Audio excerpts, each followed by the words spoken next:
Okay. So, question for you.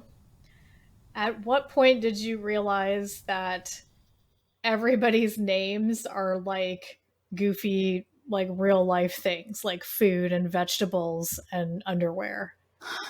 Okay, I knew that some of them were because I did take Japanese for 2 years in high school. And I know that Gohan is rice. And I knew that Yes. I've known that for a long time. The other ones I didn't know. And I started to learn more. Well, just in reading it, we're past the spoiler line, right? Or we are? Well, This is a spoiler episode. it's a spoiler episode, but we're gonna do like a little bit and reintroduce ourselves, and then have a line. Yeah. Okay, well, I think I started to suspect in this reading, other than just knowing Gohan meant rice, when we had Frieza and King Cold. And I Uh was like, huh. hold on. That's real. Like, it's funny, but that's really stupid. Like, like in a funny way, like It's purposefully like goofy. leans back into that like slapstick humor origin, right? Right, Because right. I think it's also kind of amazing how like serious we take these characters, and then you have to be like, oh, they're all named after random Yeah, stuff. because then I realized how everyone's name is a pun or something because I Yeah. read through the Cell Saga and then I was like, well, I'm kind of curious about Dragon Ball because of all the backstories. Like, I want to know more about the characters. So I started reading Dragon Ball, and every Dragon Ball is just silly. It's like a comic strip, like in the newspaper. It's just like silly. Everything is silly. Everything's a joke. They're all like short, just like punchy jokes, kind of. And everyone's name is a pun or like a food thing or like Yeah. underwear or like no, nothing is serious in that one. Yep. So then I knew like everyone's name. Like that guy's name is Raditz, and that sounds a little bit like radish, or maybe it has some other Yeah. thing. That's on purpose. It is radish. Yeah. But Yeah. yeah, you don't think the first time you hear it, you're like, oh, that's not that weird. Yeah. Napa, like the cabbage. Hmm. That's not a coincidence. They're all foods. There's no coincidences. First conspiracy, everybody's a vegetable. Everyone's a vegetable. Yeah. So if you were going to name your children after a theme, what would you name them? Mm, I'd probably name them after star things to do with space or stars, because I love space stuff. Oh yeah, that's so on brand. That's true. That's also, it's like my skate name. I'm not in derby or anything, but it's like in the skate community. I feel like you get to pick your own name, and I do roller skating, and my name is also like related to star things. I just love stars and space stuff. So, Oh, that's cool. I guess by that logic, I would have to name all my children after sharks. So hmm. Hammerhead and Nurse, my first, my first and second born. Amazing. All right, well, that's all I got for you. So welcome to the spoiler episode, Right. episode one, part two of the Hot Baddies Club, where we talk about our favorite dark fictional crushes. This is the Vegeta spoiler episode. Right. All about Vegeta, talking about Dragon Ball. And the first order of business is Wait, you have to to. introduce yourself Oh, first. right. Thank you. I'm Liz, one of your co hosts, And I'm Miko, your other co host. and this is the Hot Baddies Club. Yeah. I love those hot baddies. Hot Baddies Club, listen to me. Oh, oh, oh, oh, oh, I just can't help myself. I just can't help myself. Oh, oh, oh, I love those hot baddies. I love those hot baddies. Hot Baddies Club. It's the Yep. best intro. Yep. Yep. Yep. And like we said, this is part two of our first episode. So you may have hopefully already heard the first part 1, which is the spoiler free. And if so, or if you already know about Vegeta, or if you just don't care about spoilers, you can keep listening. But if you're not sure yet, if you're not sure how you got here, if you don't want to hear spoilers, go back and listen to that other episode or skip this one until you're ready. Yeah, and on those show notes for part 1, the Vegeta part 1 episode, we have a bunch of information about how to read or watch enough to get the most out of this part 2 episode. Yes. So the first thing we're going to do, and then we're going to dive right through that spoiler line. No going back. No going back. I see you attack you when you're it. So all of our candidates in the Hot Baddies database have a series of tags that we have marked them with to show why they qualify as a Hot Baddie. Do you want to do the honors or? Sure. So we have male, dad, villain, main character, love interest, alien, royalty, murderer, can fly, and fighter. Do you think also, I guess thief isn't right because they're not really stealing the planet, they're just murdering everyone on it. He's like a mercenary. He's like a fighter for hire, right? Like he was called to destroy planets. Well, I don't even know if for hire is right. Like you think that initially, but he's almost like an indentured servant. Yeah. He wants to frame it as if he chose to do it, but actually, Yeah. he has been sort of, captured and forced to do it. All right. So that should give you an idea of what we're dealing with. And now this is finally the point of no return. The spoiler line. Get out of here if you don't want to hear about Vegeta, but you definitely do. So maybe stay.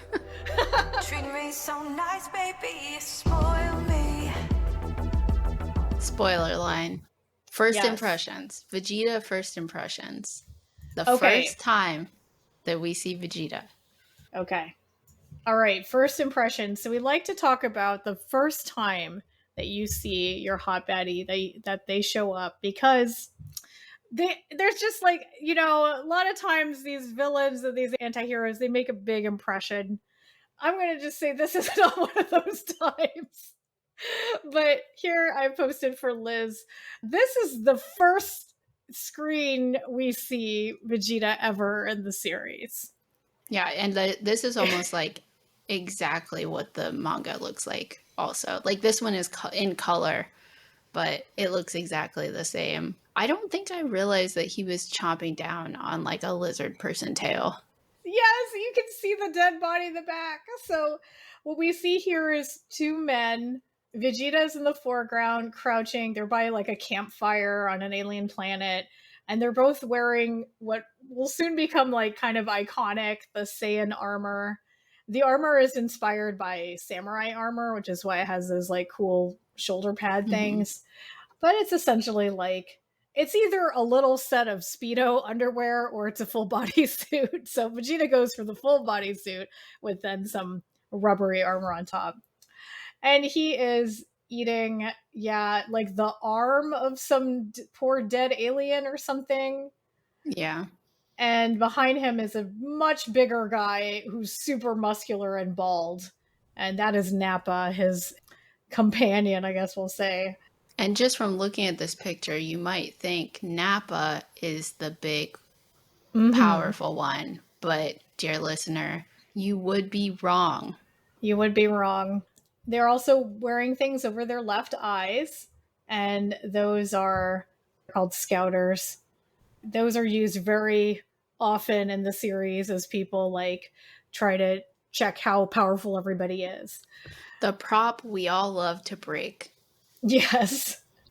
Very valuable, but also completely disposable, I guess. It's also funny too because in the anime screenshot, the coloring is much different. Oh, yeah. So Vegeta's armor is like an orange and green, and his hair is brown. And the hair, I mean, I know we're not talking about looks yet, but I guess we're pretty much going into it. The Vegeta hairstyle is also incredibly iconic. It is the deepest widow's peak you've ever seen on any anybody drawn or in real life, and just like totally spiked up. So it's just kind of like a flame, essentially. Yeah, that's a good way of putting it. Yeah, so they changed their mind later and they went with the white armor and the black hair. But in this one, it's kind of like a very unassuming intro, I think, compared to a lot of other hot baddies that we've talked about. I mean, because it was a weekly thing, maybe he didn't know that this was going to be like the introduction of one of the most iconic characters in like all of Yeah. manga and anime. But it is just like, oh, we just got that transmission from that guy. I guess he's dead. Maybe we should go do something about it. Oh, well. And then they just get in their ships and fly. And it's like, okay, what's up with that? Yeah, so the gist of it is that this is, I think, I don't know if this is in the first episode, I doubt it, but it's definitely in the first few episodes. Back on Earth, Goku has just met his brother Raditz, who is an alien Saiyan. And when they defeat Raditz, Raditz is like, oh, well, everything that you talked about, I sent to the other Saiyans. So now they know that there are Dragon Balls, and they know that you're going to be wished back to life, and you're screwed because they're way worse than I am. Right, because scouters are also like Bluetooth headsets. Yeah, conveniently. So then we kind of cut to these two on their alien planet, and Vegeta says something. I don't know if this is already his plan, but basically, once they know about the Dragon Balls, the plan becomes we should go and have eternal life. Like, we should go wish for this and become like strong forever. And that is their purpose. I think Yeah. that is his plan from the get go because he says it. Like, I think first Nappa's like, oh, are you going to do something to Frieza? And he's like, no. I'm going to live forever. Yeah. A pretty face and personality. So I guess kind of like diving right into looks, because, you know, we are seeing him for the first time. He's also short. Yeah, he is short. I have a real crush on shorties. I've always liked short guys. So I think that's also maybe, I mean, which came first though? Is it because of Vegeta that I like short guys? No, I actually know it even goes back further. It was Ospel from Nausicaa. That was the first short guy I liked when I was like Okay. 6 years old. But All right. anyways, yeah, I think that's really cute. I think it's fun to have like the stronger of the two be a shorter person. And definitely as the series goes on, I think there's some creative liberties taken with how short he is compared to Goku. And also like the other running joke is how thick his neck is. I'm not sure really where that came from, but he starts off kind of like younger looking, like scrawnier, you know? I did not know that thing about his neck. Like, I don't know any, like, not that, okay, I can't say I don't know anything about Dragon Ball Z because I did just spend like all month reading nothing but Dragon Ball Z.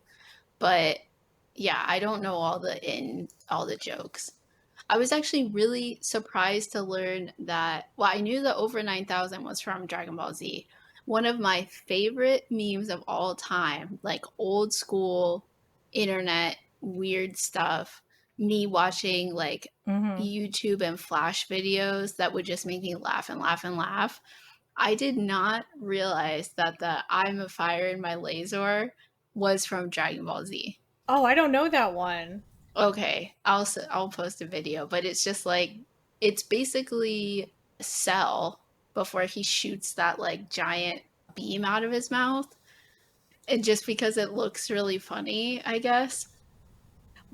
There's a lot of funny things about Cell. I had blocked a lot of that. Oh yeah. But Okay. it's Cell's face, but I didn't know that because I've only ever seen like the Yeah. little cropped out.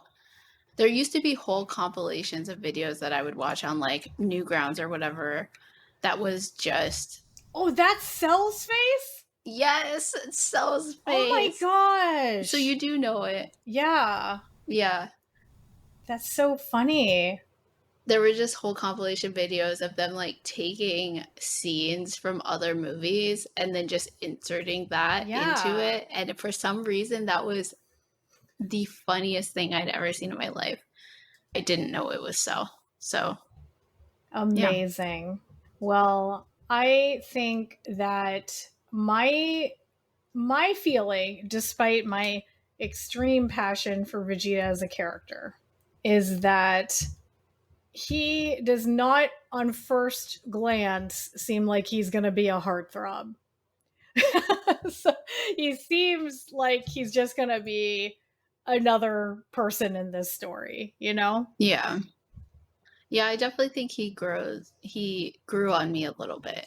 I'm definitely Yeah. not at your level of like Vegeta love, but he did grow on me more. I think for me, he peaks in the next arc, personality wise.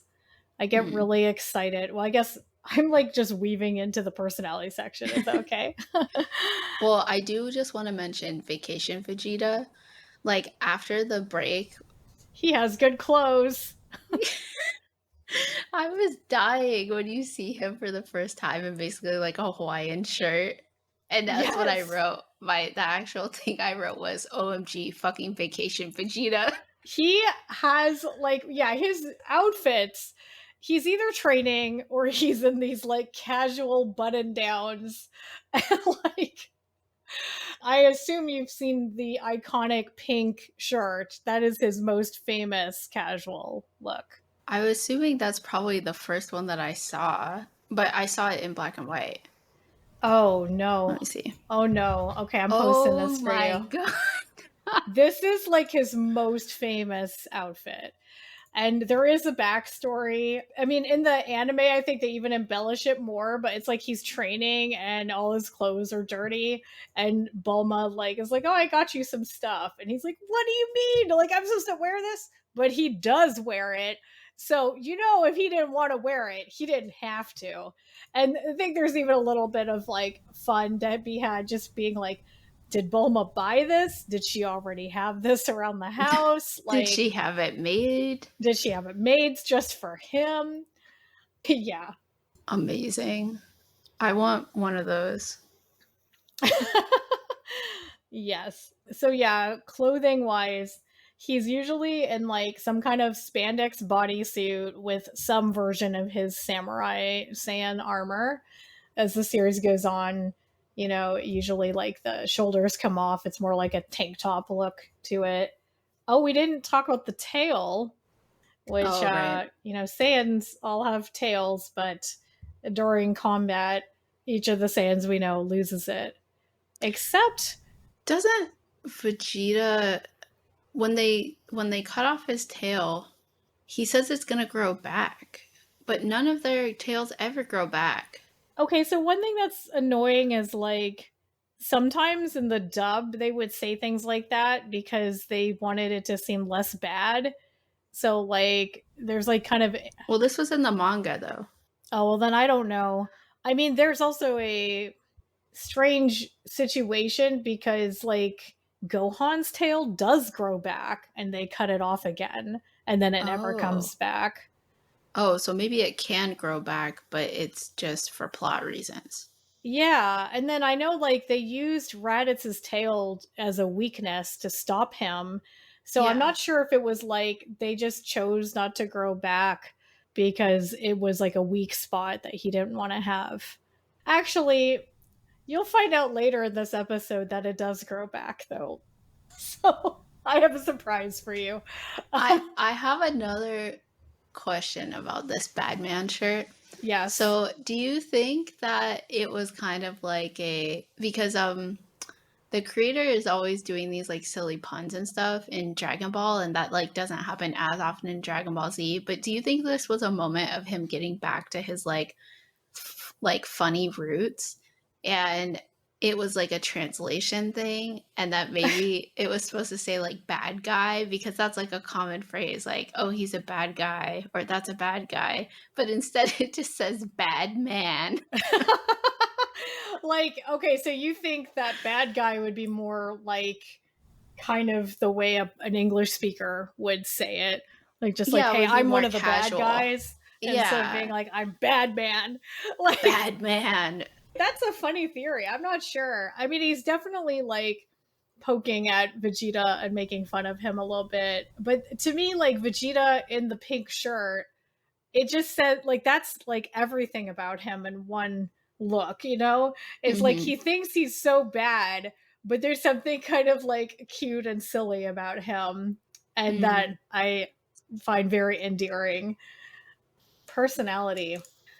So here's a little bit that I had written up, but it's also kind of leaking into relationship material, which is why it was spoiler stuff. Okay. So, like many of the other characters hanging out in Goku's posse, Vegeta begins his arc as a supervillain and then slowly evolves into an ally. But even when he's a good guy, he never stops being cocky.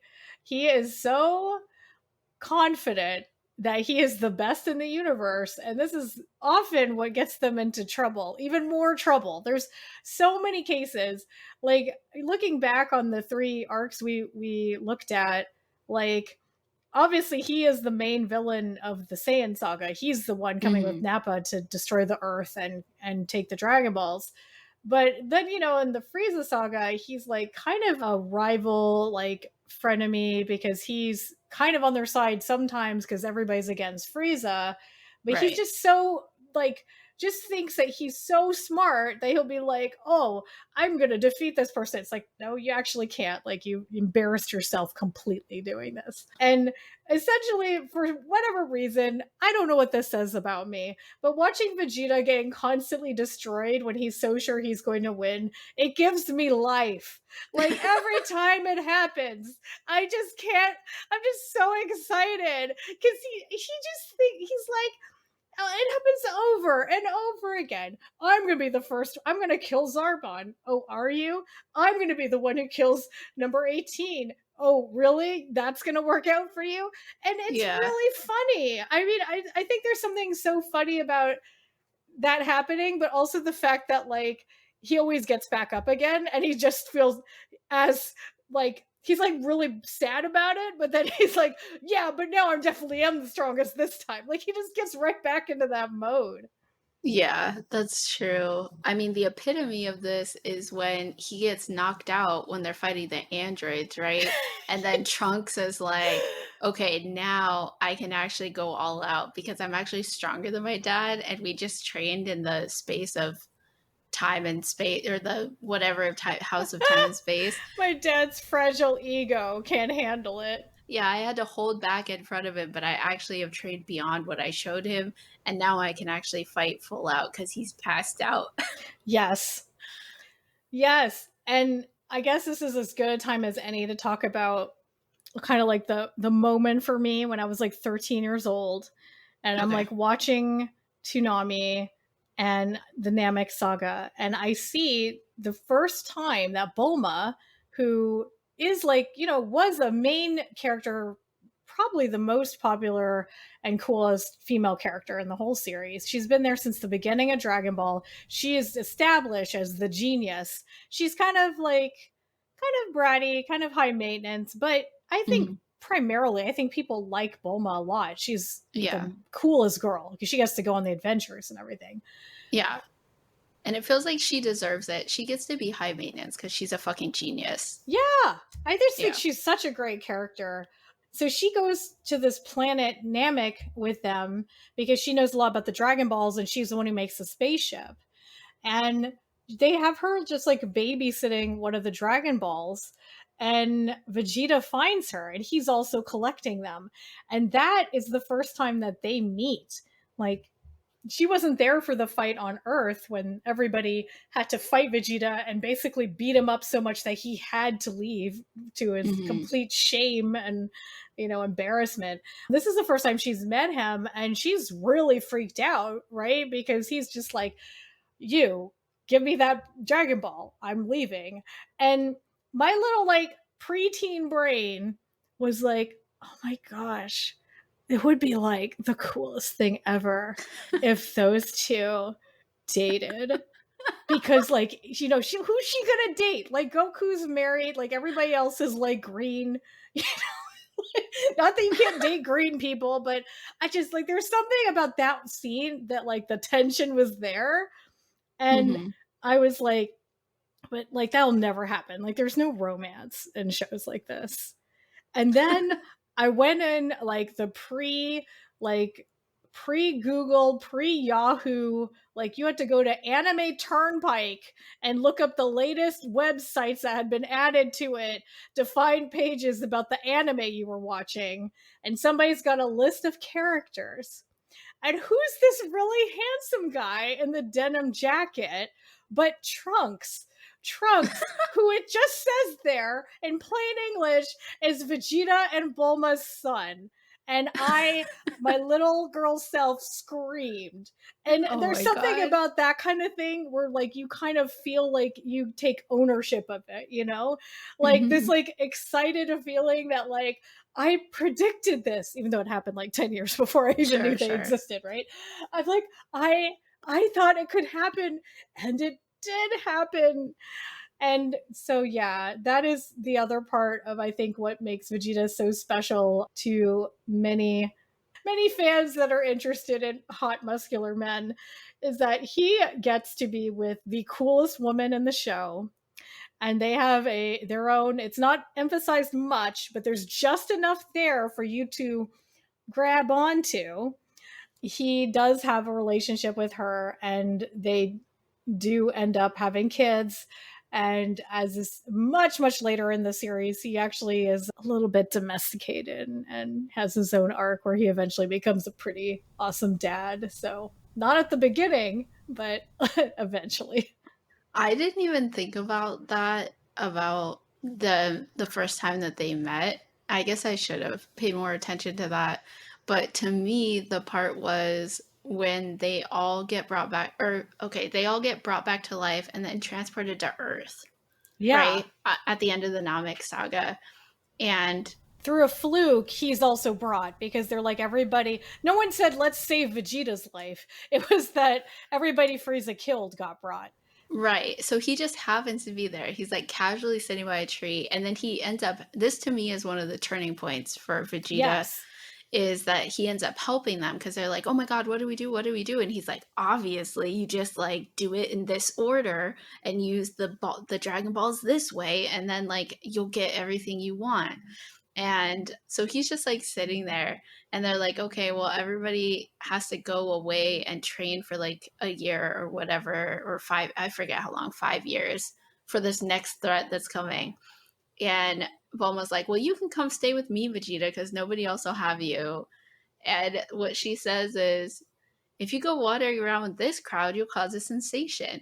We have lots of great food. I bet you eat a lot, just like Son Goku. Just don't do anything naughty. I know I'm hard to resist. Yes! That's so good. He's immediately sweating. He's like, what a vulgar creature. She couldn't have said that any louder. Doesn't she also say he's cute around then? Like she's looking at the tree and she says something about like him being cute. And it was like, what the heck? It kind of comes out of nowhere. I don't think I noticed that part, but yeah, her saying that just also comes out of nowhere. And at that point, I think she's still dating Yamcha. Like they don't break up until later. So here's like the official word on it, because like I don't know if things have been embellished since this time, but at the time where I'm a preteen and we're all obsessed with this, and like all the forums and stuff that we had at the time were talking about it, the official word was like Bulma and Yamcha, like they got together. Yamcha was just kind of like a thief character, I guess. From Dragon Ball, yeah. I think he started off as kind of shy and then became a playboy ladies' man. Okay. Do you know more about that? Well, I don't know his entire arc through Dragon Ball because I've only just started reading it. But in the beginning, it's Bulma and Goku, like not baby, but young Goku are going around trying to get the Dragon Balls. And Yamcha overhears them. And he's like the first villain of Dragon Ball because he's following them around. And he's like, okay, when they get all the Dragon Balls, I'm going to steal them. Okay. But his one weakness is that he cannot be around women because he gets completely like befuddled. Like his brain cells go to 0. And so he has to like very strategically like interact with Bulma because if he does that, then he's just rendered useless. Okay, yeah. He wants the Dragon Balls to wish for, I think, to like not be scared around girls anymore. And then Bulma is gathering the Dragon Balls because she wants the perfect boyfriend. And then in the end, the first time, spoilers for Dragon Ball, the first arc of Dragon Ball, I guess. But in the end, they do gather all the Dragon Balls, and an evil scientist is going to use them to do something evil. And so one of their characters, I forget which one, the pig, I forget his name. Oolong, yeah. Oolong runs up and he's like, if I make a wish first, then I can steal the wish.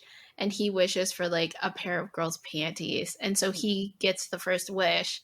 And then Bulma and Yamcha are not upset because she's like, well, I was going to wish for a boyfriend. And he is like, well, I was going to wish for like a girl that I wasn't scared of. And so they just start dating. That's what I knew too. It's like a nothing relationship. Yeah. Anyway. And then I think over time, Yamcha becomes like a womanizer, and like they kind of have an off again relationship, right? So this is how it was explained. Vegeta is training at Capsule Corp, which is where Bulma lives and works. That's her company. And one night, Bulma and Yamcha have a fight. And 9 months later, Trunks is born. And for a long time, that is what we knew, okay? Bulma, I mean, she obviously, at this point, is never, like, totally satisfied with Yamcha because she's thinking about how Goku, because she knew Goku when he was little, and so she just never thought of him as being handsome, but she's like, man, Goku, who would have thought he'd become the ultimate power? And me always fighting with Yamcha, who's supposed to be my boyfriend. Did I blow it? Yeah. Is this happened like right after or right before Vegeta shows up? Because that's also like foreshadowing. I don't know. But yeah, she's already being like, damn, I didn't know Goku was so powerful. So another thing I kind of realized as I was writing this out for the episode is that Vegeta kind of has like a traditional alpha male lead, like from the romance genre. He's like a traditional alpha male because they usually are like murderers or like bad men. They're like mafia guys or werewolves or something. And they have like all this emotional baggage, but there's usually like a person that kind of turns it around for them. Now, in this case, I think to be fair, that person's probably Goku, but you know, all like side pairings aside, you know, I think it's not just Goku, it's also being with Bulma. It's just that that's not on the page as much. And I thought that was kind of exciting to think about because like, yeah, he is like through and through heartless villain, destroyer of worlds. And then with every arc, he loosens up a little bit more and a little bit more. And he's still pretty bad. Like the reason why Trunks even gets introduced is because they've kind of explored space. So in terms of like arcs, they're like, okay, we've been to the universe, we've been to space. So the author is like, well, I guess we'll have to introduce time travel. And that's the next thing that happens is this handsome young guy from the future comes. His name is Trunks. He doesn't want to totally reveal his identity, but he's like, yeah, in my future, Goku died, Vegeta died, everybody's dead but me and Bulma. And Bulma built me a time machine because she's my mom and I've never met my dad. And precious emo apocalypse Trunks, he's so hot and so cool. Oh my God. And he's so excited to meet his dad, who, let's be honest, was a disappointment at the beginning. Yeah, I mean, for me, Trunks is so hot. Like, yes. For me, Trunks is way hotter than Vegeta. I mean, that's fair. Like, Trunks, we specifically mean the apocalypse future Trunks, right? Right. I don't know other Trunks. The other Trunks doesn't exist to me. Well, kind of what happens, which is sad. So Trunks shows up, some stuff goes down. He says, I'll be back in a year. These androids are going to be here, right? And by that point, in this timeline, baby Trunks is born. So now we have like a little baby version of Trunks, and we have this emo, dark, traumatic Trunks that came from this bad future. The Trunks that we grow up with after this point in our timeline, he's just a happier kid because like this is actually something that's I think kind of canon but not really emphasized either, is that in future Trunks's timeline, not only is Vegeta dead, but like him and Bulma didn't love each other that much. Like they weren't, maybe they didn't get married, like they aren't a real like couple. He never really reformed, I guess. But in this timeline, possibly because future Trunks came back and they got to Mm-hmm. bond and everything, he becomes much more domesticated, let's say. Mm-hmm. And so this Trunks that's growing up is kind of more bratty, and he doesn't like have as many like issues, which is, you know, good for him, but he loses that kind of stoic cool vibe that future Trunks has, you know. Yeah. No, I mean, I'm happy for him that he didn't have such a traumatic childhood, but also future Trunks is hot. Yes. Yeah. I cannot disagree with that. It is a fact. Oh my gosh.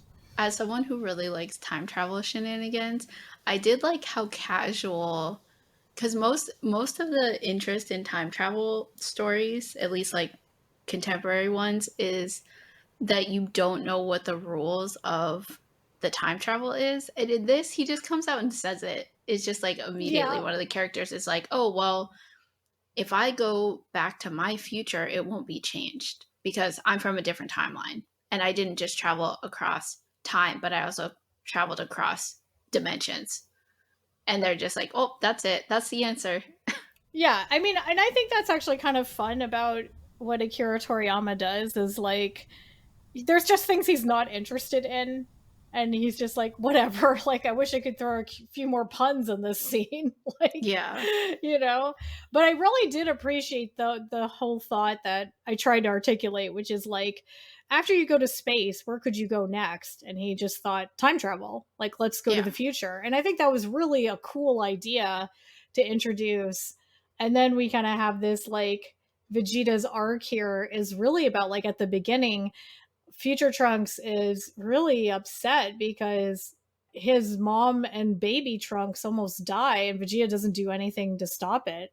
And Mm-hmm. he just thinks like, God, this is like my dad's terrible. Like this is why Mm-hmm. mom didn't want me to meet him. But what's super cool is like they spend time, we don't really get to see what happens in that year that they train together in this room where it's like only one day for us, but a year for them. Right. They spend all the time bonding, and by the end of this whole thing, I thought that was so sweet. Is like future Trunks dies. Don't worry, they bring him back to life. Mm-hmm. But Vegeta loses his shit completely and just attacks Cell randomly, like without a strategy, which is so unlike him. He's usually Yeah. got like it all figured out. And it just like shows the evolution of him through this time period where he started off not really thinking of Bulma and Trunks as his family, but by Mm-hmm. the end, and when we see him again in the future, when we jump to the next arc and Gohan's grown up and Trunks is like 6 or 7 years old at that Mm-hmm. point, or he's like 8, I guess. Anyway, he's training his son, right? Like he's, in fact, his new rivalry is like, well, my son Trunks needs to be better than Goku's son Goten. So like he's like asking, you know, young boy Trunks like, are you beating him? Like, oh, you can turn to a Super Saiyan? Can he turn into a Super Saiyan? Well, what? Well, you can fly though, and he can't fly. Okay, good, good. Like as long as you're the superior son. Like it's just like so in character for him, but also really sweet to see how he's like evolved his priorities. There's one thing that I want to say that just stuck with me so badly about Vegeta's arc because he keeps having these little things where it's like, okay, first he helps them because he's going to die otherwise, right? He has to because like Frieza's going to kill Yeah. everyone. So he's like, okay, well, I have to help you, but then I'm going to murder you. And it's the same thing that Piccolo did where it's like, Yes. lest you forget, like, I'm only doing this because only I get to murder you. Yes. Okay, so then when they're fighting Frieza, Frieza is like almost killing everyone. And Vegeta's like, I get stronger every time I almost die. He does this trick a few times, but this time he knows that Dende, the little Namekin, can heal people. But Vegeta doesn't factor into his plan that he murdered all the Namekins before Yeah. Frieza got there. So he mortally wounds himself. Yes. And then he's like, Dende, get over here and heal me. And Dende's like, fuck you, Vegeta. I'm not going to heal you. And he's like, we're all going to die if you don't heal me because only I can be powerful enough to beat Frieza. And he's like, Dende's like, I don't give a fuck. I'm not healing you on principle. Dende's big moment. Yeah. And then I think Gohan and Krillin convince him, like, no, you really got to heal. Please heal Vegeta. And he's like, okay, fine. So he goes over and he heals Vegeta. And then Vegeta stands up and kicks him. He puts little Dende across the like landscape because he's mad that Dende took so long reviving him. And that to me is the most fucked up thing that Vegeta does. It's pretty bad. It's pretty bad. Oh my gosh. Well, the other thing I mean, there's so many good Vegeta moments, but the other thing I wanted to talk about that happens later in that arc is when Vegeta dies for the first time against Frieza. It's not as funny as what you just said, but this whole time, like you said, he's all about like, I have to be the strongest. I have to be the one. Like, I'll help you for now, but I'll kill you all later. Like, this is just temporary, right? And then there's like when Frieza shoots him in the heart and he's dying there, it's like a really big moment for him. First of all, epic emo sad boy points for crying. Imagine being so arrogant that the only thing that could cause you to cry is the fact that you don't get to be the one that kills this guy. Like, it's just like so self-indulgent. It's all about his pride for his race, right? And that's where, like, in just a short scene, it really comes out that's like, we are like the best warriors in the universe. And this guy was stronger than us. He was afraid of us and wiped out our whole race. And only like 3 of us lived, plus Goku, who they didn't think was around because he was a baby that they sent to Earth, and they just, I guess, thought something happened to him. And he has like basically his pride about himself and his pride for his alien race are at war. And at that moment, he realizes he's not going to be able to do it, and he defers to Goku. And that's a really big thing for him because he's so arrogant and he hates Goku. Also, we didn't mention it yet, but Goku is called Kakarot because he's a carrot in the Vegeta world, in the Saiyan world. So he always calls Goku Kakarot. But he basically is like, he has to die by Saiyan hands. Like, he has to be killed by one of us because he destroyed all of our people. And it's just like a so different layer to him as a character that he is at that moment appealing to Goku as a real ally. Like, we're blood, when usually he just hates him, you know, and dismisses him. No, that is the biggest turning point, because after that things are different because he's alive on Earth, and then he knocks out Bulma, and like, you know, everything's different after that, after he dies and then gets brought back to life. Yeah, and I think Goku has, throughout the whole series, a very sweet but also, you know, very competitive personality. Like, he's never really afraid of anybody, right? Yeah. And I think he just felt like, wow, like, this guy is dying and I'm hearing his last words and I'm going to honor them, you know? And it was just like a really cool moment in his whole saga. Goku is always going to do that, though, you know? Yeah, because he's an innocent at heart, right? Yeah, he's pure enough of heart that he can use Kinto-un, right? Is that what it's called? Yes, I didn't remember that, but you're right. You can't use the cloud, right? Unless... Yeah. Well, at least in Dragon Ball, that's the case. That's why only he can use it, because he's pure of heart. Yes, that makes sense. So it was like definitely a thing to be super into Vegeta and Bulma as a pairing. One of my really good friends, Celine, drew this piece of their wedding day, like their faces with the veil and the tux. That piece has been copied by so many people. I have seen like on DeviantArt. I was actually published like in the actual Dragon Ball comic by Viz, like other Oh, people copying her piece. And wow. it was like everybody knew that one piece of fan art. And I asked her if she has it. I'm going to see if we can get it for the show notes, because it's like if you were around back then, you probably saw this piece of art of them on their wedding day. And she had like seriously the best Vegeta fan art, because she could draw anatomy really well, and she was also like really thirsty for this pairing. So Wow, that's amazing. Yeah, I feel like if I had this fan art, I might have felt differently. Just Vegeta on his own in the work itself doesn't do it for me, but seeing all these fan arts of like Vegeta and Bulma making out is actually pretty cute. mm-hmm. Yeah. I'm coming around on Vegeta. Well, and that's one of those things too, right? Like when you're involved in a fandom, then it starts to take on more significance to you that like maybe it didn't have before. And I think that is it as well, as like we were all bouncing off of each other reading fan fictions, and it was, it was a lot. So I don't want to get into too much detail, but if you'll indulge me, I will confess that I had my own fan comic for Dragon Ball Z. This is what I've been waiting for. I've been waiting for this story for months. Like, don't look it up. Like, just I'm not even gonna say what it is, but I'll tell you about it. I Okay. was not a really good artist, but what happened was I was friends with someone on like one of the top Dragon Ball Z websites, and he posted my link as like his top link. Like when he went to the other pages page, mine was the top. So at the time, this is before search engines, before Yahoo or Google.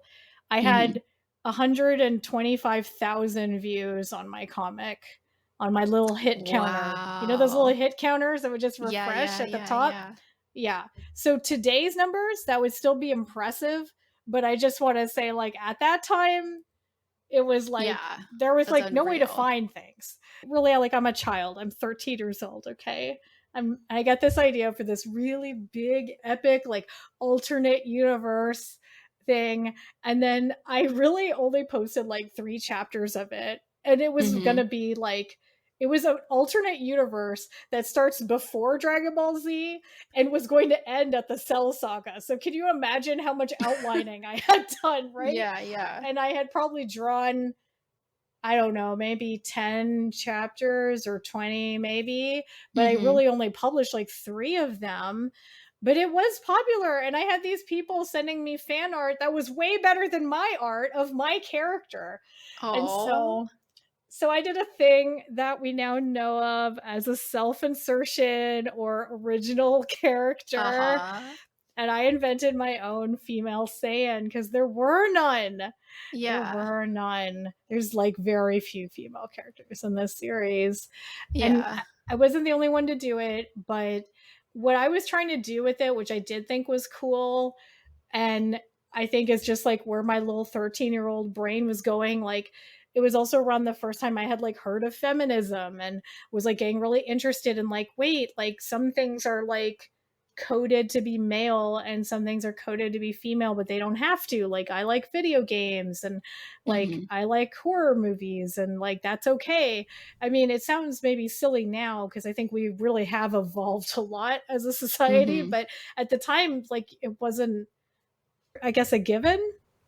Well, also for the age, like the time and the age, right? Like, I don't know how it is for younger kids these days, but I also, even though my mom was a huge feminist, had to like have like a realization. Yeah, right? Like there's like, oh, little subtle clues might have made you think you weren't supposed to feel this way, but actually it's like totally fine to feel that way, right? Yeah. And just to be yourself. And I'm actually really glad now that I feel like we're as a society evolving to a place where like gender is even more complex and nuanced, and in short terms it's just like your gender shouldn't imply anything about what you're into or what you can do. Like I think it says it's harmful in many ways. no matter what gender you feel you are, So I think, yeah, I'm really glad we've evolved even farther beyond that. But at the time, it was just like, there's no women in this show that I really like except Bulma. And, Chi Chi got treated like a housewife, which is kind of sucky because she was kind of cool in Dragon Yeah. Ball. And even Videl, who I loved, I still love her. I was reading her arc last night. But even her, when she gets to a certain age, she becomes the mom who has Goku's child and is just doing dishes with Chi Chi. And you're like, but you were so badass. Like, you entered the tournament and like beat people up. Oh, Gohan's kid. Yeah, sorry. I thought you said Goku. Maybe I misheard. Well, that would have been a scandal, but no, Videl is like his girlfriend in high school, Okay. and then eventually they get married and have Pan, who is their child. Also bread. Also bread. Also bread. So, do you know why she's called Videl? No. It's not that important. It's supposed to be Devil because her dad's name is Mr. Oh. Satan. Wait, I thought her dad was Hercule. Hercule. In Japanese, he's Mr. Satan, and they changed Okay. it because to his first name, which is Hercule, because they thought maybe that wasn't going to go over well in America Yeah. to call him Okay, sure. Mr. Satan. Like, what the heck? Okay. Okay, so I'm just going to breeze through this because I feel shy, and then we're going to move on. But basically, my story was going to follow because, like, Goku is a third class Saiyan. So they're like third, second, first, and then royalty, which is Vegeta. And I had like invented on the planet Vegeta, like, why do we never see any female Saiyans? So I had invented like this really complicated like society where female Saiyans were treated as like basically just like baby makers, and they weren't allowed to be like out of the house and stuff, but that you could rank up if you were a strong fighter. So my character starts off as a third class, and she's like this training camp where like all the girls are really brutal and beat each other up and like fight over food and stuff. And traditionally, like, Vegeta as the prince, so embarrassing, I'm even telling you this, would like come to the camp every month or so and pick one of them that could go to the second class ranking and like have their own place to live and not live in this horrible place. So she basically despises him because she's like thinks this is horrible that they all have to fight each other, and she's constantly getting like bones broken and has to reheal and stuff. But he chooses her because don't laugh, okay? It's because he's gonna be the Super Saiyan. He has the royal blood in him, but I invented this whole other thing where, like, in order for that to happen, there had to be, like, a female character that was your counterpart. Fated mates, can we say? Yeah. And so his, like, ancestor basically, like, lets him know, like, you have to let this person up. So basically, I set up like an enemies to lovers dystopian society. Amazing. I love it. Also, the whole training camp thing gives me big Akatar vibes. Oh, yeah. A Court of Thorns and Roses, which you will be hearing about later in this podcast. I mean, that's definitely appealing. Like, I felt like it had a lot of appeal, especially for the age I was, which was like the age it was appealing to. And as far as I know, my comic has been wiped off the face of the planet. I'm sure somebody could find it if they hunted deep enough. Just don't tell me if you find it. I guess the other things I want to say about it was I was like so excited because the comments I got, like, I think taught me a lot about story and world building, to see how like one chapter in, people like had theories, and I was like, how do you know already? Like, I basically just started and I have like all these plans. And then one time, like maybe 5 years ago, I tried to see if you could find it online, and I didn't find it, but I found someone linking to like the dead page, and they were like, some people say the art is garbage, but I like it. And I just thought that was really funny because it was bad. I swear I can draw a lot better now, and I'm still not good. Oh my god. So yeah, thank you for indulging me. That's amazing. No, that's so amazing. You shouldn't be embarrassed. It's so good. I'll have not as good, but a similar story when we talk about Twilight. Oh, I can't wait. I can't wait. That was great. All right. Think your relationship material. I feel like we've talked about relationship material a lot. In general, just know his relationship with Bulma is so good, even though none of it's really on the page. But the fandom is here for you. And please, Yeah. if you like it, go look up fan art and read fanfic. It's so good. Also go to the Discord server because I posted some of my favorites. I would say Vegeta definitely is relationship material. Like, okay, at first he's still a mass murderer and he's still not greatest, but by the end, like, one of my favorite things about him is by Dragon Ball Super, like, there's another big tournament, because of course there is, and Bulma is about to have their daughter, Bra, and he's like, who I think is pictured in this drawing you posted, and like Vegeta's like bragging because he can like do her diapers so well and stuff, and he's like, that's right, I'm the best dad because I could do that, of course. And before she's born too, Goku's like, we gotta go train, and Vegeta is like, literally, Vegeta's like, I can't go train. Like, my wife's about to have our second child. And Goku says, well, it's not like you're giving birth. And I think that says everything about Goku as a dad and Vegeta as a dad, okay? Yeah, it wouldn't take much for Vegeta to be a better dad than Goku, to be honest. That's fair. I mean, yes. He's not a great husband either. No. Do you think it's game time? It's game time. Try to ignore me, play your game. I feel like I should go first because I feel like Yeah. there's no way my game's going to be as good as yours. I have a lot of pictures for my game. So, yeah, you go first. All right. So my game is called Who's That Fighter-mon? Okay. Who's that Figher-mon? Yeah. And I went and got some of the moves in Dragon Ball Z lingo. They're called techniques. Oh. And I'm wondering, Miko, I feel like you're going to ace this. I'm wondering if you can match the technique name to the fighter. I'm gonna try. There would have been a time where I would have like been 100% confident, but I don't know that I've retained all this information. Okay. And also, if we do happen to have any super fans watching or listening, I only know what they called it in the manga, and some of them are the Japanese names and some of them are the like English ones. And I don't know if in the English translation they've changed them or what.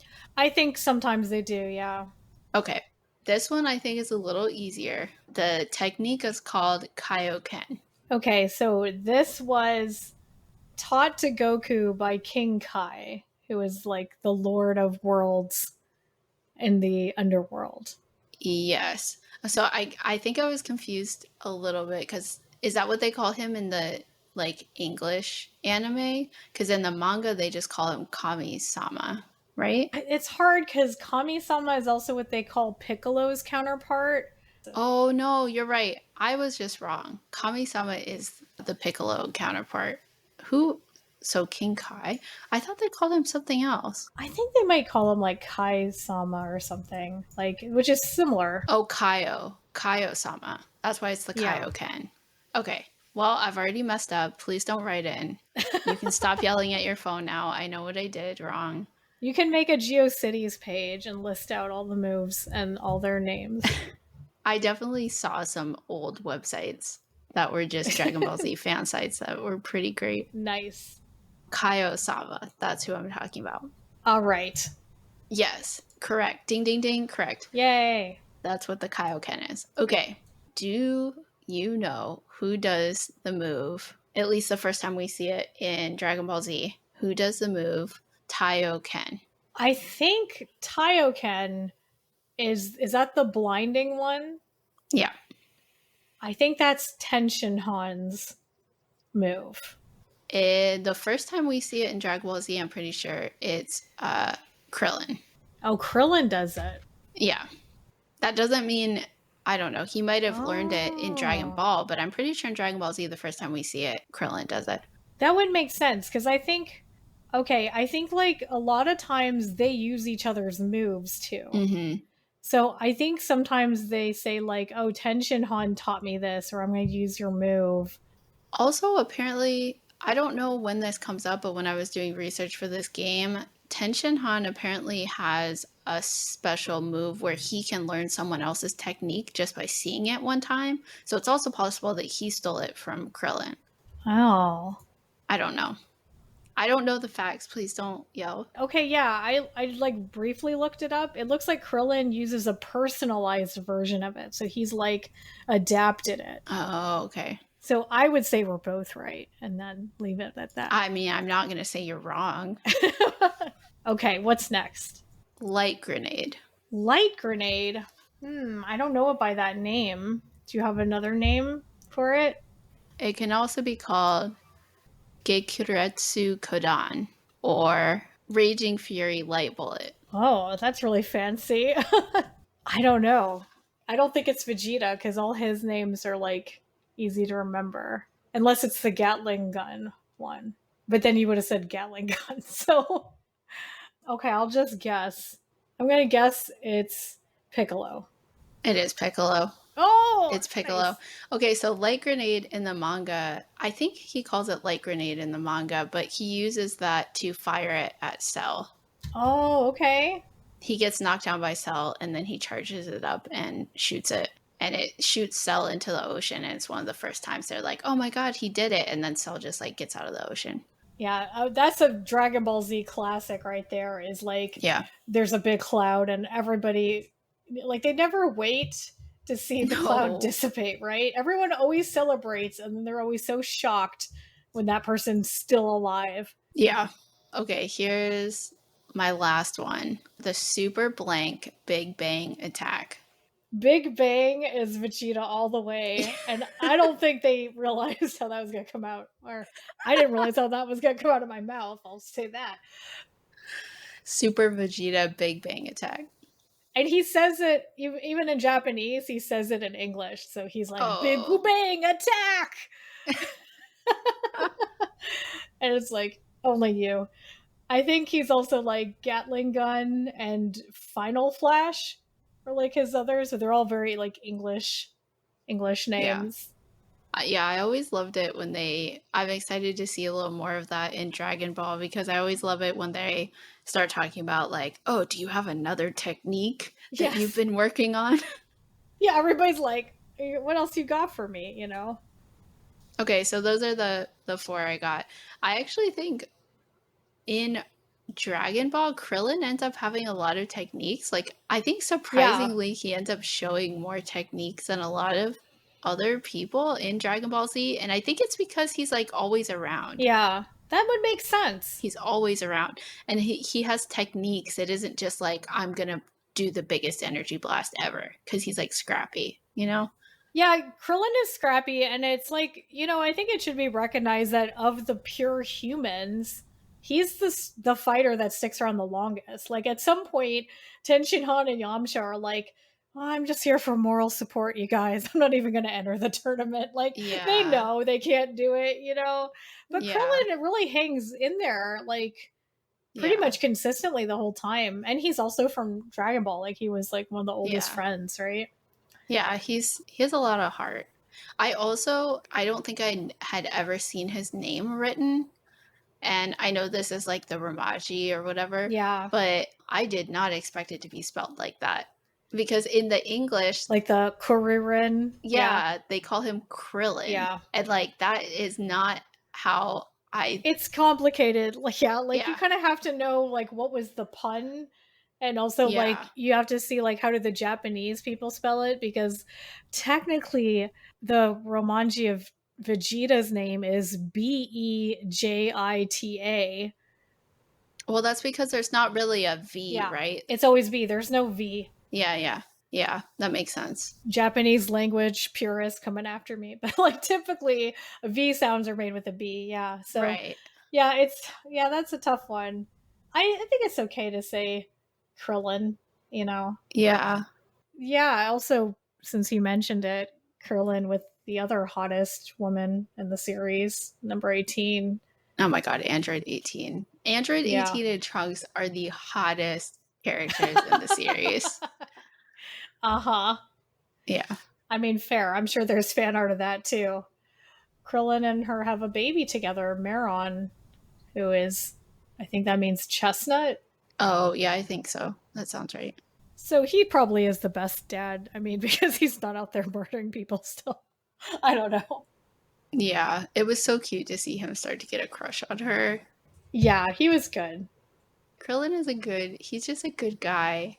My favorite arc is the Namek arc. Like, I love the whole like chaos of everybody moving around trying to get the Dragon Balls, and Krillin and Gohan and Bulma is like one of the worst groups you could imagine to be there fighting all these super powerful aliens. So really he gets a lot of, it's just fun to see like how they had to bond and had to like somehow survive that situation. Yeah. All right, well done. So I made a game for you called Smooch, Marry, Kill, Vegeta version, All right. and I will post pictures for you in the Discord. I made 3 rounds, and it was hard to pick just 9, just 9 pictures of Vegeta.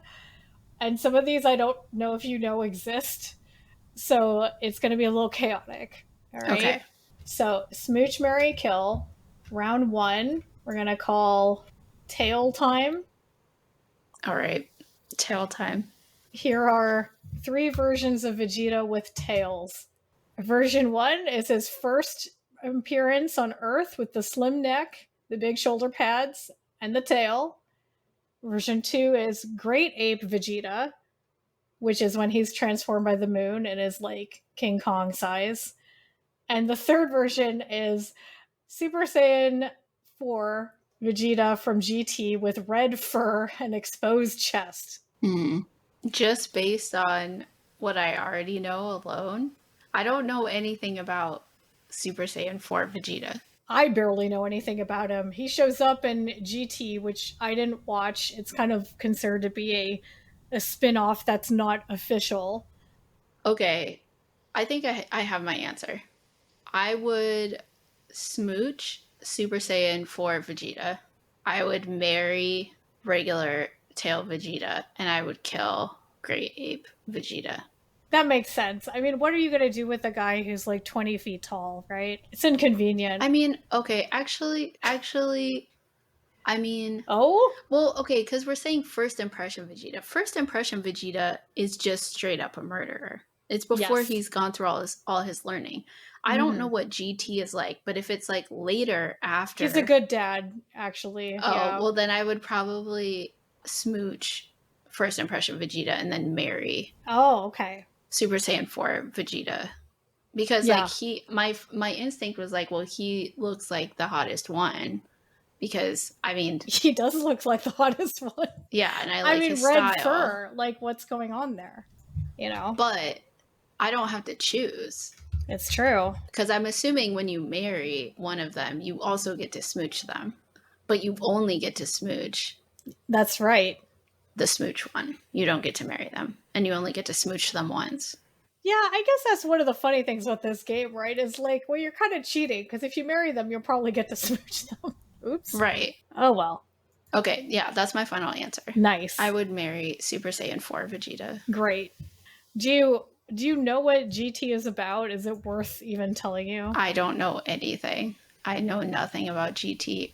Okay, so GT stars Pan, Gohan's daughter, Bread. and Bread, and adult Trunks, who did not get traumatized and looks different. Okay. And somehow Goku is alive again and is a small child, and there's a robot. Okay, reincarnated Goku. It's considered to be not canon, like I said, especially since Dragon Ball Super came out only a few years ago, and like that's considered to be like the actual continuation. So anyway, and somehow during this, Goku becomes a pink hairy thing and is Super Saiyan 4, and Vegeta becomes the red version. Okay. So that's the gist of it. All right. All right, round 2.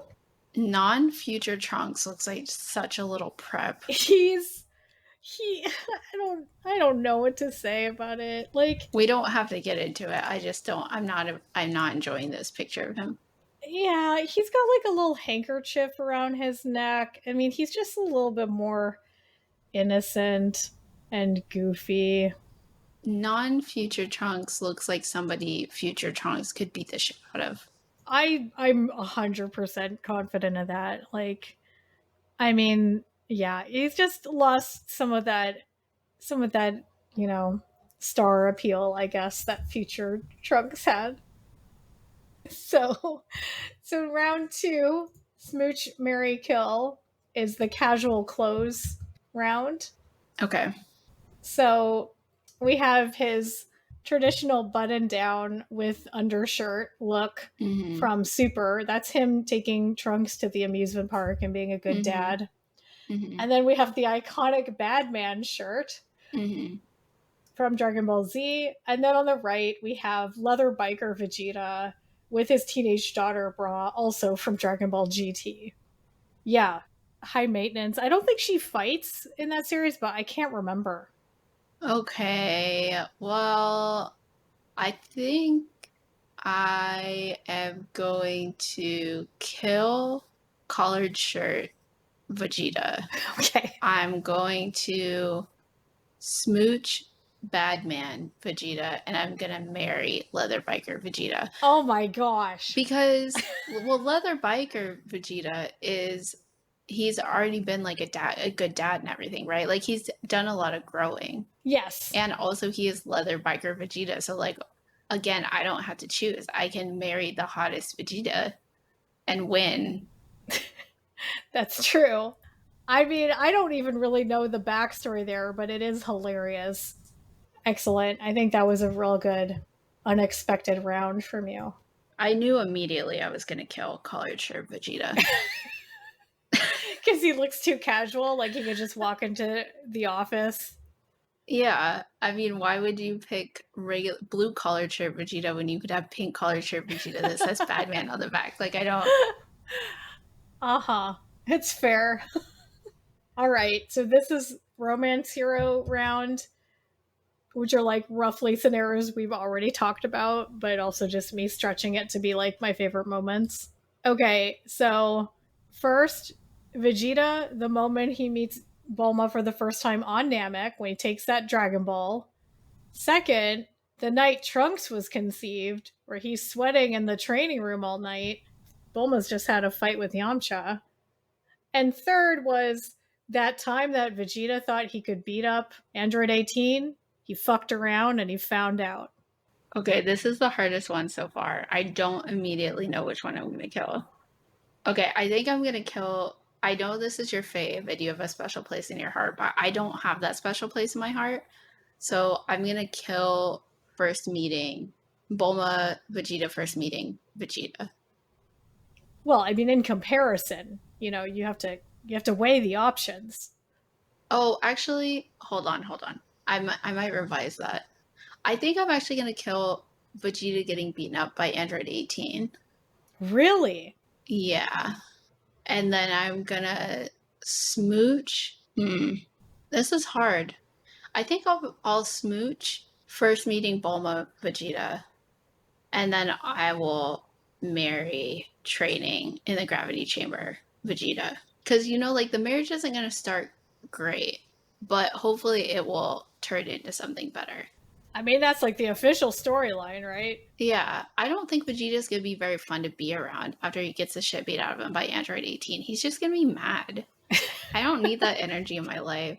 And then, like, it would just make the whole like storyline of him meeting Bulma for the first time and then like smooching. That would just be like it would enhance that moment. Imagine how the whole saga would have changed if they had just gone back into that cave and like had a whole romantic arc. We don't know they didn't. The fanfic exists, I'm sure. I'm sure. Okay. That's my final answer. All right, it is appreciated. Well, I think you did great. I gave you some tough ones. I appreciate this game. This was fun. All right, I think it's time for top 5. I'll be the bottom to your top. Are you ready for top 5? Yeah, I had a hard time with this one. And these, okay, I told you this before, but because we used to have a bottom 5 or a bottom 3 or whatever, we've evolved to just do the top. And when I was first taking notes before we made that decision, I was trying to put things in top or bottom. And everything that I came up with, I could not decide if it was a top thing or a bottom thing because it was just like this whole series is so ridiculous. This is just a thing. Yeah. Let's do number 5, the bottom of your top 5 list. Okay. The bottom of my top 5 is the Ginyu Force is so fucking cheesy. They are the... Oh, you went like full Dragon Ball Z. I only went like things about Vegeta, but that's fine. Oh, no, I did the whole series. Let's do it. I mean, so far, you're not wrong. Like those poses. The poses and how like the first guy that dies, they're like, hey, you take care of these guys because you can get them with your psychic ability and it'll be easy. And then he dies and they're like, man, now we're gonna have to come up with different poses. Yeah, so it's like so bad it's good, right? Yeah, the camp factor. It actually ended up turning into a fun fight though. This is a note that I wrote later on in the Ginyu sub saga. This Ginyu dude literally cratered his own chest and then fired his laser into Goku's mouth and switched bodies. What the fuck? Did you get far enough into Gohan's like high school days to see his poses? No. As Great Saiyaman? I saw him turn into, in the English, they call him the Golden Warrior because his hair turns blonde. There's both, actually, as weird as that is. Oh, okay. I don't know that one. First, he does the Golden Warrior, and then Bulma makes him a costume that, like, hides his hair, and he's, like, wearing sunglasses. And he's like, I look so good. And, like, 8-year-old Trunks is like, no comment. And, like, everybody's roasting him constantly. And he goes out and fights crime. Well, the point is that Great Saiyaman Gohan does those poses. Like, they go full-on cheese factor. No. Okay. That was the bottom of my top 5. I could not believe how cheesy the Ginyu Force was. But after reading a little bit of Dragon Ball, I think that was him just getting back to his roots. Those were the Dragon Ball roots. Yeah, and this is different than I remember regarding the Gohan thing, but I know that, like, Videl also fights crime. And I thought that she convinced him to be the Great Saiyaman, but actually, in the manga, he thinks of this himself, and she also thinks it's lame.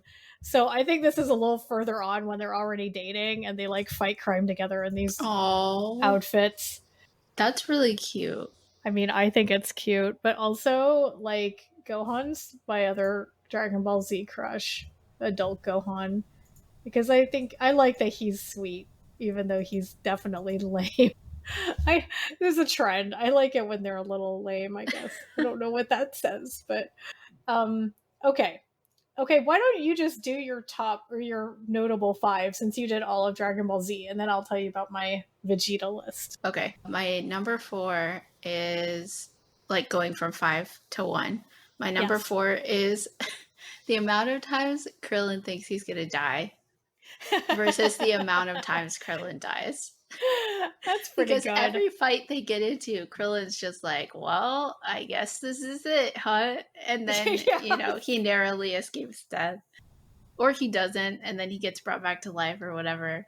But at the very beginning, he's like, this will be fine because, you know, if we all die, we can just get brought back to life by the Dragon Balls. And they're like, actually, Krillin, once you get brought back by the Dragon Balls once, you can't get brought back again. And he's like, oh, this is really it then. But every fight they get into, he's like, well, we're gonna die, I guess. And He acts like he's not gonna fight, but then he does fight because he Yeah. has too big of a heart to stand on the sidelines while his friends get beat up. Yeah, and Krillin is like, that's a really good one. I think Krillin brings the comic relief and also kind of like that more relatable thing because everybody else is literally alien blooded and can do things that are beyond a human, you know? Yeah. This is my number 3 about Frieza and King Chill. Okay. Because Frieza is like the biggest, baddest, motherfucker. And then he gets beat up and Goku lets him go. And the next time we see him, he's with his dad. So Frieza 100% said, my dad could beat up your dad, Gohan. Yeah. And then Yeah. And then also, this is one of my favorite meme formats of the "Don't talk to me or my son ever again." Yes. So here's the thing. Yeah. So, fighting Frieza the first time, it was like more than a year of episodes, okay? Like, first there's the whole Namek saga, and then I'm pretty sure it was like 50 episodes of just Goku and Frieza fighting.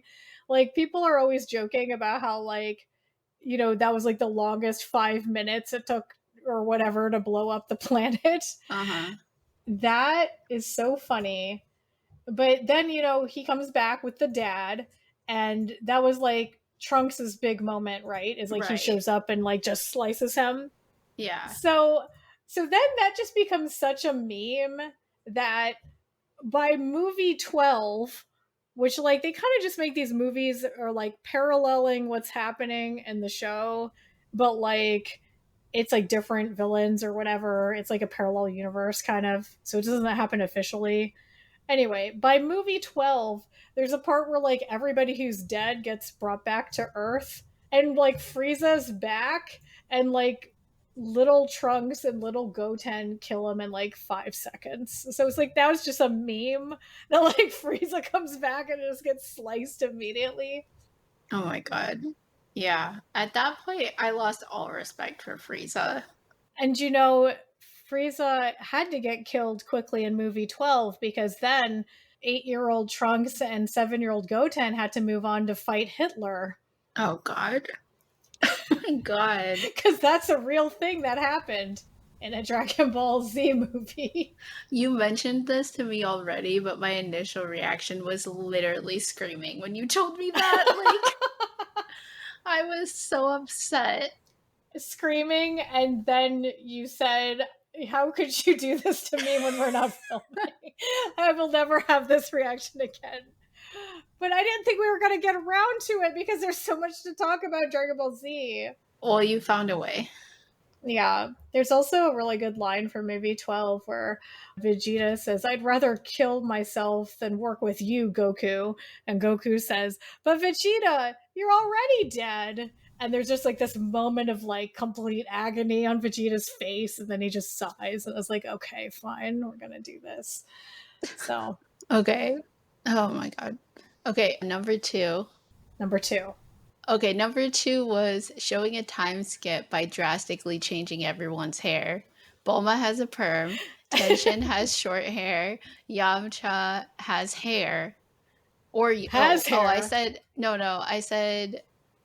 I got them mixed up. Yamcha has short hair or Tenshin has hair, question mark? Super confusing. Like, what's happening? Yeah. I had no idea who anyone was. And then that whole thing with Bulma's hair was especially confusing because Bulma's mom's hair looks just like that, right? Yes. I was just like, wait, when I started reading Dragon Ball, I was like, wait, was that Bulma's mom? And I was like, no, it wasn't Bulma's mom. It was Bulma. But Bulma's hair was all big. Yeah, so Bulma has like the most hairstyles out of anybody, which is, seems like the right thing to do for her character. Yeah, so I don't really mind if she changes her hair. She didn't have the perm that long. I think she just had it long enough to, do the deed with Vegeta and make Trunks. and then she kind of changed again. But yeah, that's pretty funny. I also was getting, even though I know the series, I was getting confused about Yamcha. Like, who's that again? Yeah. his hair looks like adult Gohan's hair, and I'm like, what's happening here? Like, Gohan's not here yet. Everyone's hair was different, and everyone was supposed to be older and stuff, and I was just like, you can't do this to me. I don't know who anyone is right now. I don't know who a single person is. That's fair. That was number 2? Yeah, that was number 2. Okay. Number 1 is when Frieza sees Gohan. It's before he sees Goku, I think. And he says, who's this kid? Gohan doesn't look like Vegeta. He's like, it can't be Vegeta's kid because Gohan doesn't look like Vegeta. And then he's like, maybe it's Raditz's kid. And yeah, what the fuck? Because Goku and Vegeta look so much similar than Goku and Raditz. So how did he think that Gohan was Raditz's kid instead of Vegeta's kid? Well, also, Raditz has that epic widow's peak, too. So, Raditz looks like Vegeta. He's got a lot more hair, but he's got that widow's peak. Yeah, so how could he think that about any one of the 3 of them? Also, what does, freaking Frieza even care whose kid it is? Oh, I think he was just trying to figure out, why... what's happening here? Yeah, where did this kid come from? Because he's obviously Saiyan, and I thought I killed all the Saiyans. He thought he knew where all the Saiyans were. But again, one of those things, I didn't know if it should be on my top 5 or bottom 5 list, but I just didn't understand that at all, and I thought it was funny. It is funny. It stuck out to me so much that I had to tell my husband. I was like, let me explain to you what Frieza just said. I love that he always has these really specific and weird things that you explain to him. Yeah. I do it to my husband too. Yeah. I feel like that's fair. Okay, so that was my top one. But also, okay, when Vegeta calls Goku his brother, is he just saying they're both Saiyans? Or are they actually brothers? Because Vegeta's a prince. Yeah, that's a huge plot point. So Goku is 3rd class, which is why he's just considered to be so weak, he could never possibly be better than that. Oh, okay. So if it was said that way, it was definitely more we're the same blood, we're the same Saiyan race. That was especially confusing to me because he keeps calling him his brother, I think. Yeah. When they first meet. And I was like, okay, now even more, how did Frieza not know? Why was he just well, that's obviously not Vegeta's kid if they're brothers.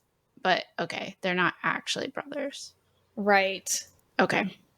Anyway, that was my top 5. All right. I'm going to try to go through mine pretty fast because we've talked about a lot of them. So I have a top 5 and a bottom 2 about Vegeta.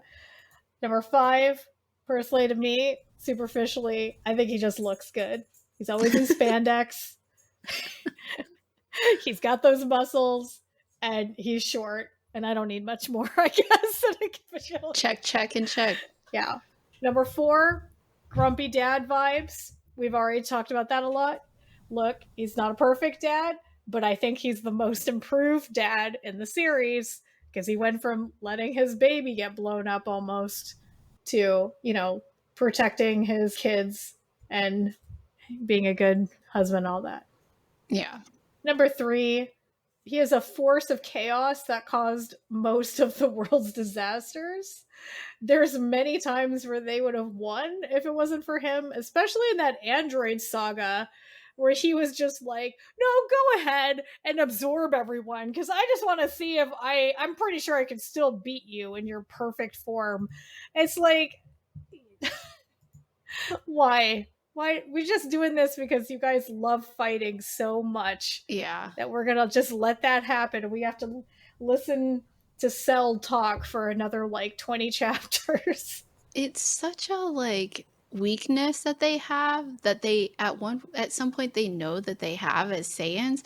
You think they would train to fight that urge or something, right? How in this is another series we're going to talk about at some point. But you know, in Immortals After Dark, I was just thinking that. Say it. how the Valkyries, they do like exposure therapy with diamonds so that they won't get like completely debilitated by Yes. diamonds. Why don't they just do that for Saiyans? Yeah, so there's a romance series in Morals After Dark, and the Valkyries are all women fighters, but there's a word she uses which is really, it's like acquisitive or something.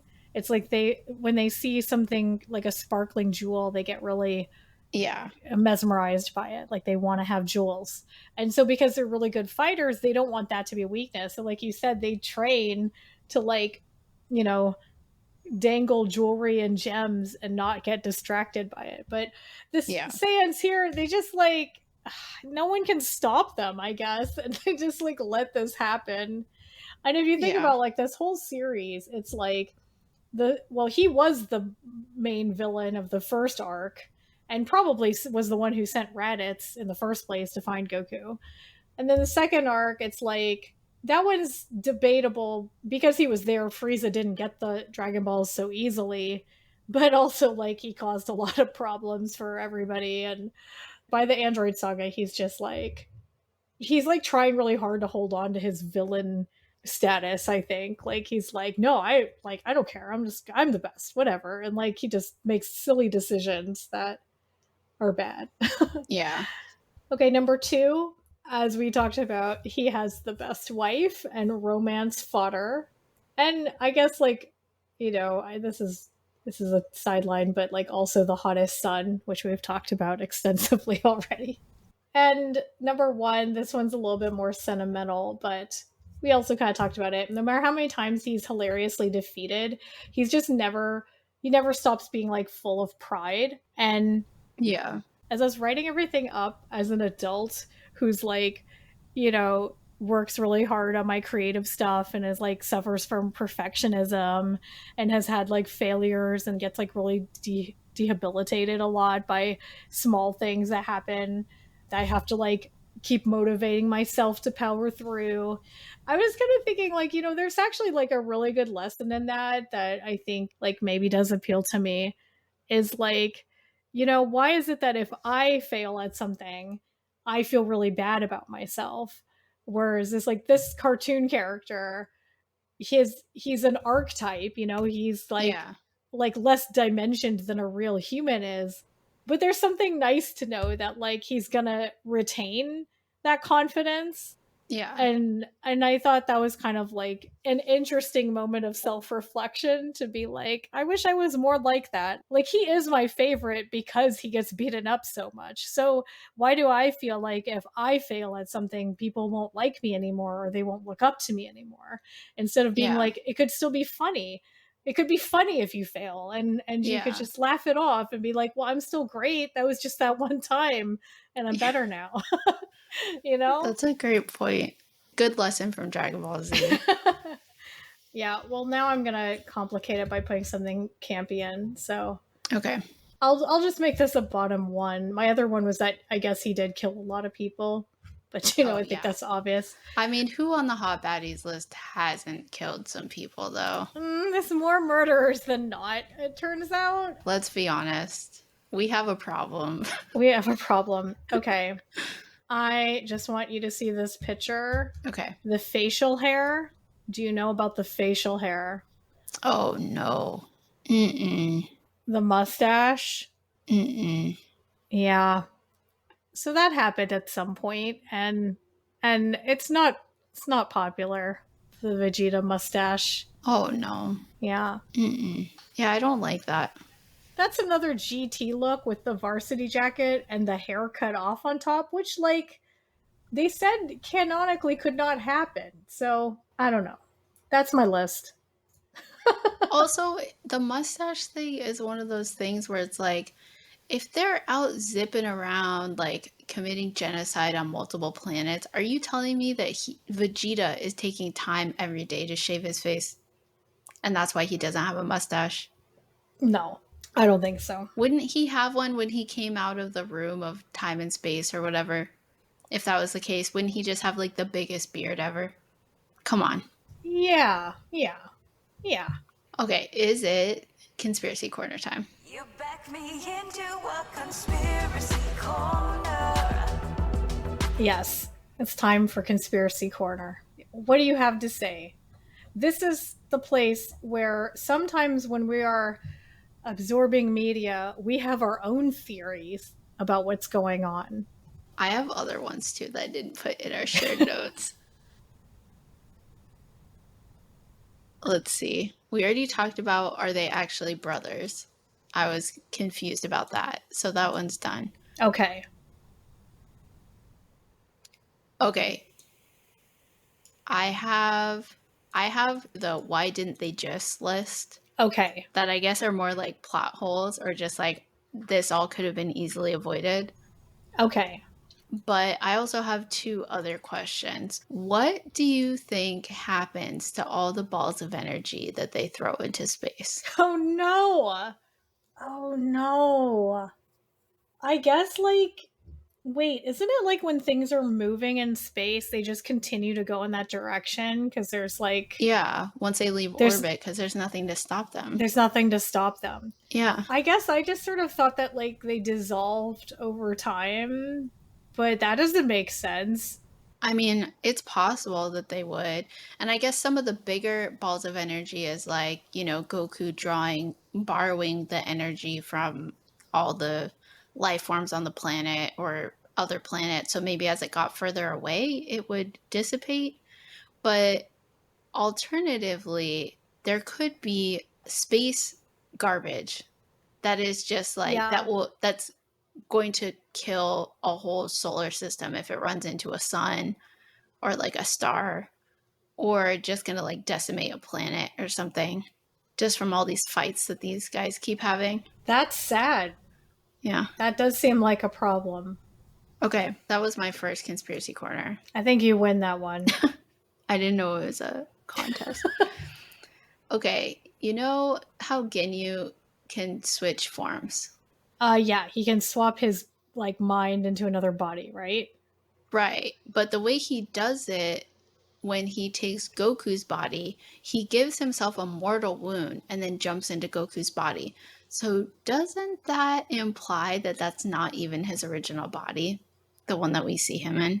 I think so. I think it is true that he has had other bodies before this. What is Ginyu's original body? I don't know, but like he ends that whole fight as a frog, right? Yeah. So that's that for him. But is there like a type of creature that swaps between bodies? Like is that like a mythology thing?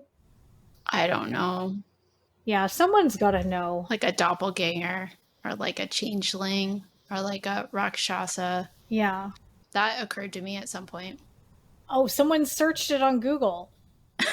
It's like it typed in for me. That's amazing. I don't know. I think it's just something people want to know, but nobody knows. Huh. Okay. Well, we'll never know. We'll never know. My three why didn't they just questions are, so Nail is the other Namekian. Wait, am I saying that right? Oh, I say Namekian, Namekian. Oh, okay. I was saying Namekian. but you're right. I think they say Namek, so Namek. I don't know. Whatever. All right. It's fine. When Nail, who is like the Namekian or Namekian, who is the guardian, he's another warrior type of Namekian who guards the Great Elder. He is stalling for time to let Dende get away to go help the Scooby Squad. And when Nail thinks that he's delayed Frieza long enough, he just tells Frieza the plan. Uh-huh. Why would he do that? I guess the conspiracy part comes into this when I'm like, maybe Nail knew that he was going to have to get absorbed by Piccolo to restore Piccolo's balance. Okay. Because after Piccolo absorbs Nail, he stops saying that he's going to like murder all of them later. So did Nail know that he had to like make things worse so that Piccolo would absorb him? I don't know. What? Otherwise, Nail was just being really stupid. Did he know Piccolo was there? Does he know who Piccolo is at that point? Well, I think the Great Elder knew about him, right? I'm like shocked Pikachu face over here. I don't know. I don't know either. Okay, these are basically the same. So, like, in the Cell Saga, going back to the Cell Saga, Yes. Goku has this plan. Everyone's like, oh, Goku has a plan. Goku has a plan because he's so calm. And Goku's plan is, this is like a two-parter. Goku's plan is, oh, when I was training with Gohan, I realized Gohan's way stronger than me. Yes. So, like, we'll just let Gohan take care of it. That's obviously the plan. But he never tells anybody that, Yes. including Gohan. So Gohan can't prepare to, like, reach his next level of power and, again, potentially be able to combat his Saiyan instincts to just let someone continue to get stronger so that he can have a better fight. And so he ends up giving Cell Senzu Bean so that he can heal. That's so weird. They always do that too. They're always like, and we'll also completely heal the enemy.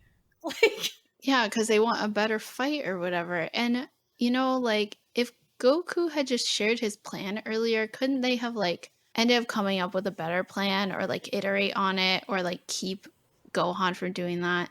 And then, furthermore, Goku is like, well, this is really it. We're going to die. And he's like, yeah, there's no other way I can think to do this, but I'm going to wait until the last possible second to teleport Cell off the planet. Because if Cell was going to blow up no matter what, he's like, I can't stop it now. If you touch me, I'm going to blow up. If you attack me, I'm going to blow up. And I can't reverse it. Because if I have to die, everybody has to die. yeah. So Goku, at the very last second, is like, I'm going to use my special teleportation powers to teleport you off the planet and save everyone. Why didn't he just...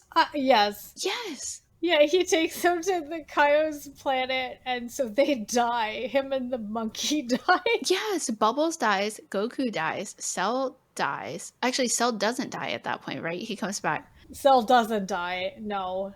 Okay, Bubbles dies, Kaio-sama dies, Goku dies. First of all, okay, this is there's a third part, I guess. Second part is, why didn't Goku just do it earlier, and then he could have at least saved himself? Yeah, and he could have saved himself, or he could have done it and then taken Bubbles and King Kaio away, right? Like, yes. So that would have been good too. Lastly, why did Goku transport Exploding Cell to Kaio-sama's place instead of the place where Namek used to be? Yeah.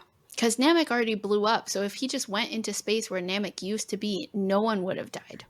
Is it like he can only teleport someplace he's been? That's the limitation? He has been to that spot in space where Namek used to be. Right.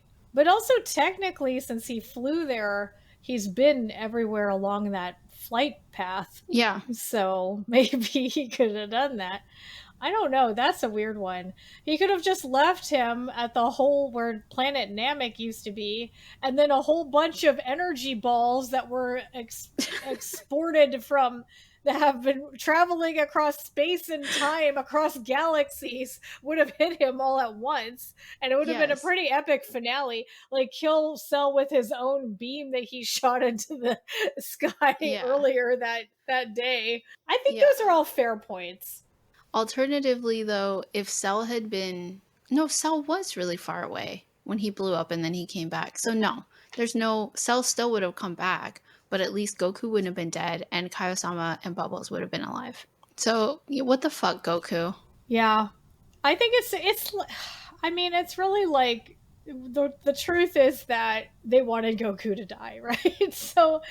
This is where I also had heard conflicting reports, because I had heard basically at the end of every arc that Akira Toriyama was like, this is the last one, right? Like, he was like trying to get out of continuing it. And so he ended up like killing off Goku to be like, well, it's done now, right?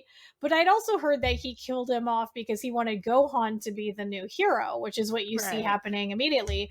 But Goku was so popular that they were like, well, we'll bring Goku back for this one tournament. And they used like a loophole to do that. And then he's like, no, I'm really done now. The Buu saga, I'm out. And that's why they made GT, which people didn't like because he wasn't involved. So, yeah, I don't know. I mean, there's like a note at the front of that volume of manga, because I read it last night. And I think the author had a note that was like, I tried a bunch of different stuff, but in the end, the thing that made the most sense is that Goku dies. And it's kind of sad because I've been drawing him for 15 years, or, to hit some note like that. So I don't know. Yeah. I think that he just was doing his best to fit it in there, Yeah. It was just really funny the way Goku died too, because he's just like, well, don't be sad. Like I'll just be up here partying, waiting for you guys to come. Like I'm fine with it. It was like Yeah. Toriyama doing his best to be like, nobody be mad about this. Goku's not mad. Nobody gets to be mad. Gohan's not mad.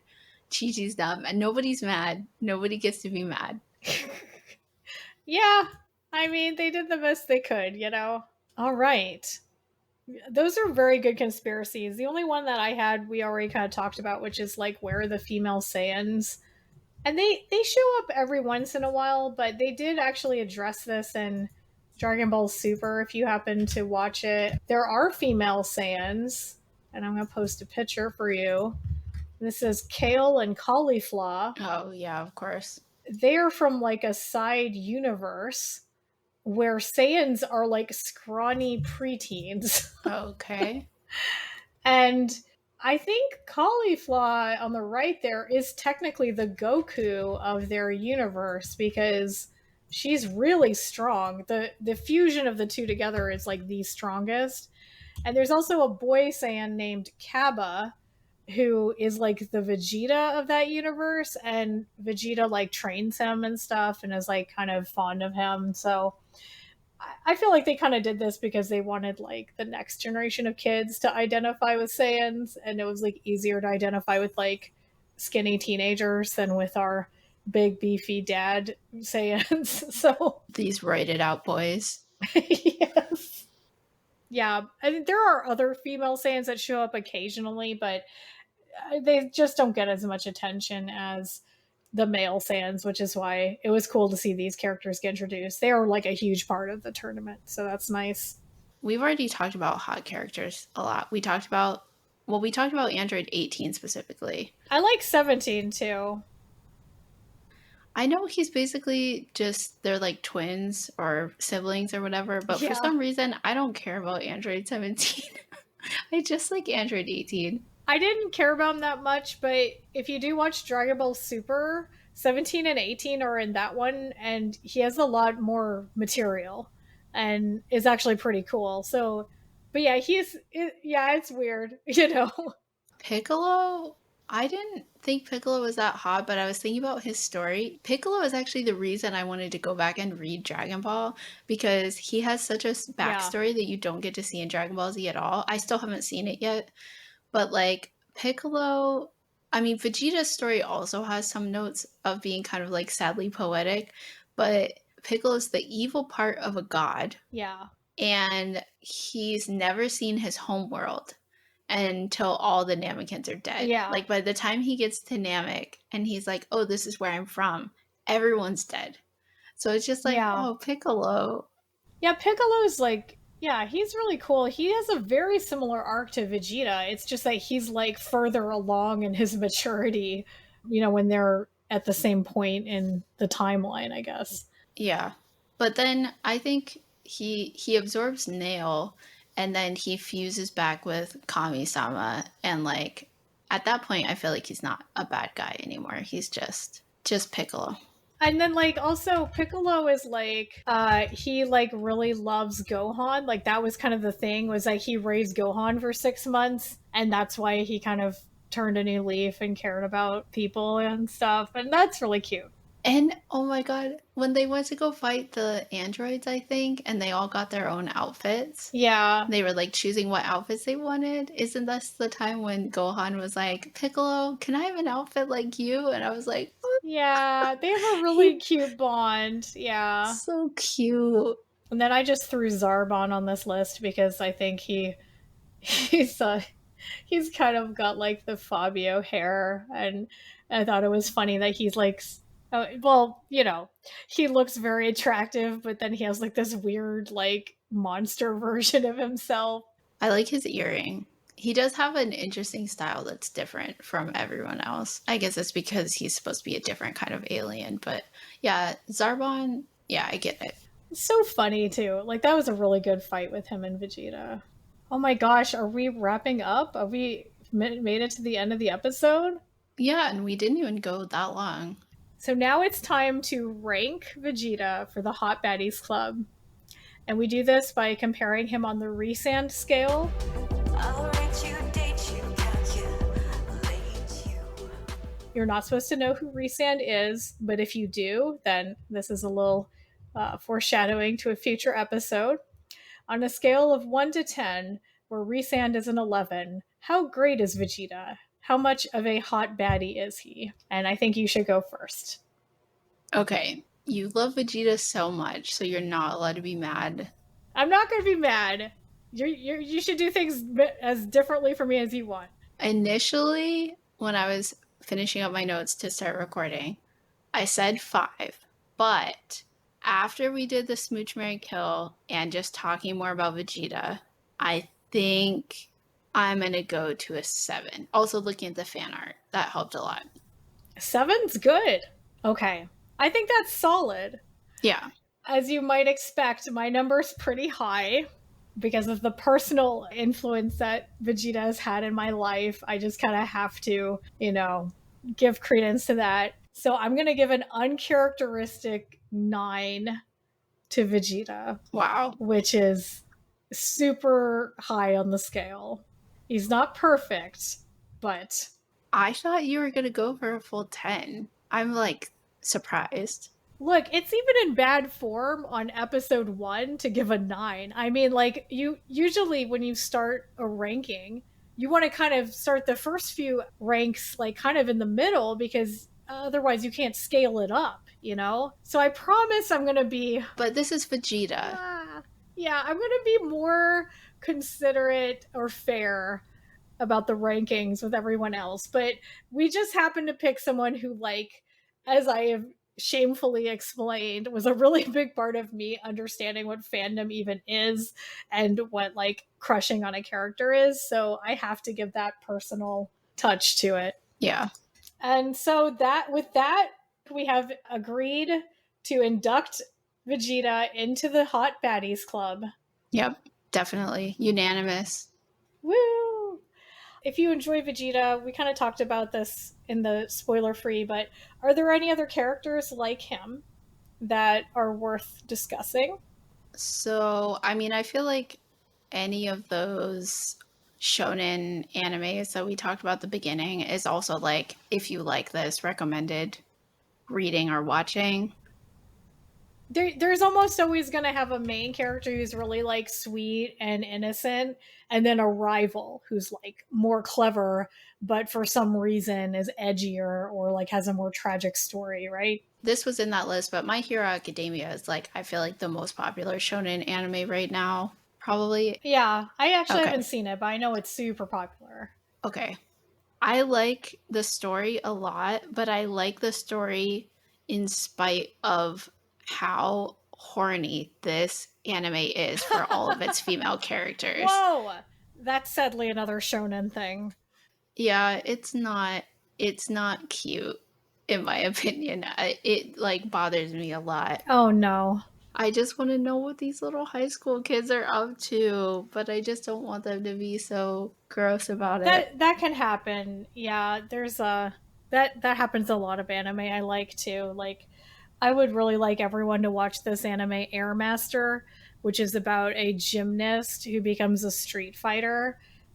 And this is not a Vegeta character, but like it's really cool, but there's some really weird and awkward sexualized scenes that like actually made me like grossed out. So it's hard to recommend it. It's so hard to recommend anime to people who don't watch anime because of that, because some of the best most popular ones just have so much of that in it. Like Dragon Ball Z actually isn't bad, but Dragon Ball has a lot of it.